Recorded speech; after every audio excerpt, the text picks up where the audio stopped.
buenas noches, señoras y señores. Bienvenidos a Tiempos Modernos. El desarrollo que se vivió entre el final de los años 50 y los años 70 fue el mayor de nuestra historia. Mediada la década de los 60, solo Japón crecía más que España. Una España que se contaba entre las 10 mayores potencias industriales del mundo y que levantó el estado de bienestar por primera vez en nuestra historia, creando una clase media sobre la que sostener el país en sólido equilibrio. Para ello se aprobaron una serie de disposiciones legales en beneficio de los trabajadores y asalariados que cambiaron para siempre la historia de España. Fue la Revolución Silenciada. El desarrollo español de los años 60 y 70 fue uno de los procesos de crecimiento económico más veloces de la historia. Un proceso que se asentó en la acumulación de los años anteriores en que pudo crearse el Instituto Nacional de Industria, que llevó a cabo la eternamente pospuesta industrialización española frustrada desde 100 años antes. La situación no era sencilla, sobre todo después de una posguerra difícil en la que hubo que asumir el desastre económico de la zona republicana. A la guerra civil le siguió la posguerra, que coincidió con la Segunda Guerra Mundial, y a esta un aislamiento en el que España sufrió un cerco internacional que a punto estuvo de estrangularla. Desde el principio se erigió todo un sistema de protección social, algo que siempre fue un objetivo básico de los gobiernos de Franco, y una figura sobresalió entre todas, la de José Antonio Girón de Velasco. Girón, falangista palentino, estableció las bases del sistema de relaciones laborales del franquismo, primando la defensa del trabajador y la atención a la economía del Estado. Ese modelo de relaciones laborales fue modificado a partir de los años 50 por los propios trabajadores a través de los representantes de los sindicatos verticales, que vigilaban el cumplimiento de los reglamentos en materia de protección y condiciones de trabajo, aunque los empresarios presionaban en sentido contrario. Sin embargo, no pudieron evitar que se les obligara a entregar una gratificación proporcional en función de los beneficios. Algunas de estas leyes se inspiraban en las que al respecto se habían elaborado durante la Segunda República, como la Ley de Contratos de Trabajo. Los despidos se restringieron, se favoreció el contrato indefinido que se convirtió en el habitual durante el franquismo y se obligó al empresario a prestar asistencia y protección al trabajador. Contra el paro se estableció el Servicio Nacional de Colocaciones y Encuadramiento mediante la formación y el control de los contratos de aprendizaje, además de los seguros de desempleo. El objetivo de la actuación social llevada a cabo sobre todo por Girón de Velasco fue el de posibilitar la estabilidad en el puesto de trabajo al hacer muy costoso el despido. El fuero del trabajo aseguró las vacaciones pagadas que ya se contemplaba en la Segunda República, pero que jamás se cumplieron. Asimismo, se retribuyó el descanso dominical desde 1940 y una paga extra de Navidad que luego se amplió al verano en la llamada paga del 18 de julio. También se creó Educación y Descanso, puesto en marcha por la organización sindical con el objetivo de promover las actividades culturales y deportivas, que estableció una amplia red de instalaciones por toda España. Todas las empresas de más de 500 trabajadores estaban obligadas a instalar economatos laborales. Se creó una banca pública y se controló el crédito, aunque en esta materia Girón perdió la partida frente a los poderosos intereses de las cajas, pero consiguió algo más importante, como fue la puesta en marcha de la formación profesional. La política social del franquismo fue sin duda compleja, pero en esencia trató siempre de incorporar a los trabajadores al Estado nacido de la victoria del 1 de abril. Durante la mayor parte del régimen logró su objetivo. Bueno, y para hablar de este aspecto social del franquismo tenemos hoy a don Francisco Torres, venido de Murcia, profesor, historiador, escritor, y que acaba de publicar un libro, Franco Socialista se llama, y subtitulado muy significativamente La Revolución Silenciada 1936-1975. Muy buenas noches, don Francisco. Buenas noches. Bueno, para entrar en materia, digamos que en primer lugar, la ambiciosa política social del franquismo, en origen, en los primeros años sobre todo, no era fácil, dada la situación económicamente maltrecha de España en su conjunto, y bueno, porque España está inmersa en una política autárquica que en realidad, corríjame si me equivoco, es más forzada que buscada. Sí, efectivamente. Lo que pasa es que a veces cuando se emplea el término política autárquica se emplea mal y es malentendido. Es decir, España desde Cánovas del Castillo estaba dentro del cambio al famoso viraje proteccionista, por lo tanto esa idea y la idea también de que había que desarrollar una industria nacional para naturalmente ser independiente, porque teníamos un grave problema en la balanza de pagos, y todo esto naturalmente lo asume el régimen de Franco.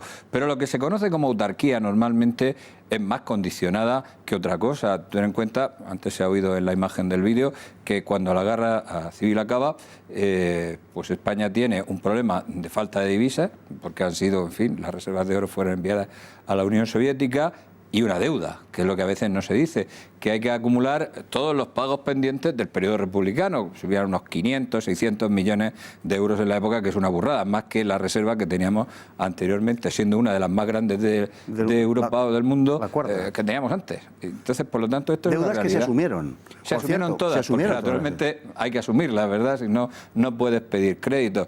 Luego a eso tienes que sumar, naturalmente, el problema de la unificación económica de las dos zonas, una zona nacional, como se explica en el libro, que naturalmente mantuvo una economía bien, aceptable, una economía de guerra, y la zona republicana, que fue una catástrofe, inflación, el papel, la moneda no valía ni el papel en que estaba impresa, y eso nos ocupa hasta aproximadamente principios de 1940 en unas condiciones penosas, porque cuando a veces se dice eso de que los que se habían sublevado tenían un estado, no tenían nada, eso era un campamento. Cuando llegaron a Madrid y abrieron el ministerio, estaban las paredes y las columnas, no había ni estadística, y naturalmente el resultado es que estamos en una situación catastrófica y hay que gestionar créditos en el exterior.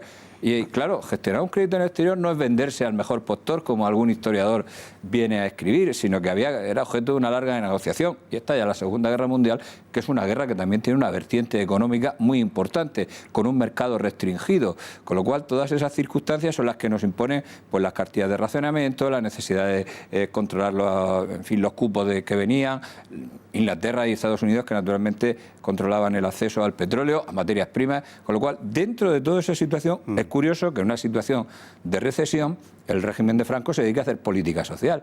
Esto actualmente se considera heterodoxo, ¿no? O sea, hay crisis, no se puede hacer política social. Eso es lo realmente interesante, que mientras está en una situación muy mala económicamente por la circunstancia internacional, pues naturalmente te encuentras con que se dedican a hacer esa política social. Una política social que también tiene una vertiente política, una política social que también tiene ese intento de recoger dentro de la España nacional, que ya era la España en su conjunto, a la parte de la España que había sido derrotada y a una parte de los cuales, porque otros muchos pues habían quedado absolutamente decepcionados y en todo caso cansados de la guerra, pero una parte de los cuales indudablemente seguían teniendo simpatías por el bando derrotado.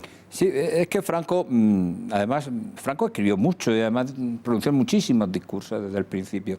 Y dentro de sus ideas está la idea de que estos españoles no se han puesto en la revolución, en manos de la revolución o de la izquierda porque sí, sino por la situación de la injusticia social.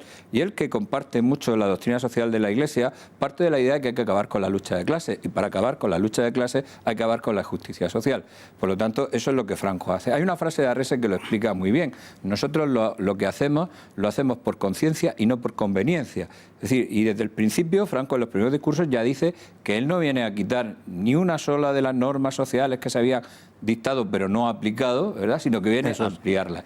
Y eso es lo que hace, porque así logra atraer a unos sectores de la población, en teoría no afectos, hacia él. Y eso es una realidad que sucede a lo largo del régimen de Franco. Los que iban a gritar Franco, Franco, Franco en esas manifestaciones multitudinarias no iban porque les pagaron un bocadillo, como dicen los tontos, sino porque en una generación pudieron ver el pasar de los índices de pobreza que estaban entre el 40 y el 60% en plena posguerra a prácticamente inexistentes, sobre menos del 10%, actualmente estamos más altos, por cierto, a finales del régimen de Franco. Y tuvieron una casa, que antes no tenían casa, no tenían agua. Es un salto brutal, esa revolución silenciada, social, es un salto brutal que ahora no se entiende muy bien. Y eso es lo que hizo aproximarse a los españoles. Lo que llama la atención, sobre todo para el profano, digamos, desde fuera, es que la legislación, en gran parte y sobre todo al principio, se inspira en la propia legislación de la Segunda República, que no se cumplía, por cierto, y a partir de ahí empieza a surgir una determinada política que dirige un personaje que es absolutamente fundamental, que es José Antonio Girón de Velasco, que es el verdadero creador, podemos decir, del estado del bienestar y que es el creador de una serie de leyes de protección a los asalariados y trabajadores, ¿no? Eso es clarísimo, ¿no? Hay que tener en cuenta que Girón es una figura clave. Digamos que hay un personal político que proviene de la Falange, pero que al mismo tiempo mezcla una militancia católica. Vamos a ver, son los políticos favoritos en este área de Franco, que siempre va a estar todos los ministros de trabajo, etcétera, todas las zonas implicadas con la política social han estado en manos de políticos de origen falangista, ¿no? Y estos políticos, en el caso de Arrese y en el caso de Girón, que son los que van coetáneos en el tiempo, Arrese digamos que es el ideólogo del salario familiar, el de la participación de los obreros en los beneficios del trabajo, todas estas cosas, y Girón, que es el hombre que decía que él no venía a hacer promesas, sino políticas de realidades, que es lo que hace. Y naturalmente contó siempre con el apoyo durante 16 años de Franco. Y puso en marcha algo completamente novedoso, porque es que en Inglaterra en 1942 estaban discutiendo cómo hacían la seguridad social, y aquí estábamos en esas circunstancias. Y hay una cosa, lo que has señalado, Franco era poco sectario, y a lo mejor alguien se echa las manos a la cabeza, ¿verdad? Es decir, la República, por razón de tiempo, la Constitución de 1931 es la primera que introduce el constitucionalismo social en España, por la anterior de 1876, naturalmente no había. Y hay una serie de artículos que implementa a instancias del Partido Socialista Obrero Español, de largo caballero, naturalmente, que son los que vienen a recoger todas esas reivindicaciones, que se ponen, pero naturalmente no se llevan al efecto. Todas y cada una son aplicadas por el régimen de Franco y hechas por Girón. Ahora, cuando están los pensionistas en la calle, naturalmente protestando, con toda la razón que puedan tener, pues naturalmente yo creo que si a Largo Caballero le han puesto una estatua por su labor, en fin, social, es que merece la estatua de José Antonio Girón de Velasco. Debería salir con un parque, una foto de Franco y otra de Girón, no con la de Stalin y Lenin, como hemos visto hace poco estos chicos de Podemos. Bueno, una pregunta que sé que es difícil de contestar de entrada, pero con la mayor brevedad dentro de lo posible, aunque es muy difícil establecer qué es el nacionalsindicalismo, dado su escaso desarrollo teórico, indudablemente. ¿Podemos hablar de un sistema nacional sindicalista en el mundo laboral durante el franquismo? Yo creo que sí, es decir, lo que intentaron hacer era llevar eso a la práctica sin tener ninguna receta, ninguna guía, ningún camino, porque son ideas muy genéricas. Y digamos que lo intentaron hacer. Y hay una vertiente de esa organización sindical, de ese sistema, que es la política social de la propia organización sindical, que es muy importante y se refleja en el libro, y sin ella no sería comprensible. Es más, las reformas que se intentan hacer entre los finales de los 60 y los 70, de hacia un nuevo sindicalismo, que sea el que perviva de alguna manera, pues van en esa sentido, de democratizar, dar mayor participación, mayor representatividad. Hay que recordar que en el franquismo había elecciones, y elecciones sindicales donde, por cierto, votaban las mujeres, porque esto normalmente se suele olvidar, y eran unas elecciones libres. Y al margen del movimiento, porque se presentaban candidatos independientes. No tenía nada que ver, cada uno se presentaba per se, no había un candidato oficialista, porque además había muchos oficialistas, había cierta vida política importante de grupos enfrentados. En el vídeo antes he oído, es decir, estas medidas de política social tenían contestación dentro del régimen de Franco, salían adelante porque había un hombre de Estado al frente, ¿no?, que al final inclinaba la balanza. Así era, pues tenemos todo eso y mucho más en el libro que don Francisco Torres ha escrito, Franco Socialista, la Revolución Silenciada, que se lo recomiendo vivamente, y agradeciendo a don Francisco que haya estado aquí esta noche. Muchísimas gracias. La amabilidad de vosotros por invitarme. Y a ustedes también muchas gracias por estar ahí noche tras noche. Hasta mañana, si Dios quiere.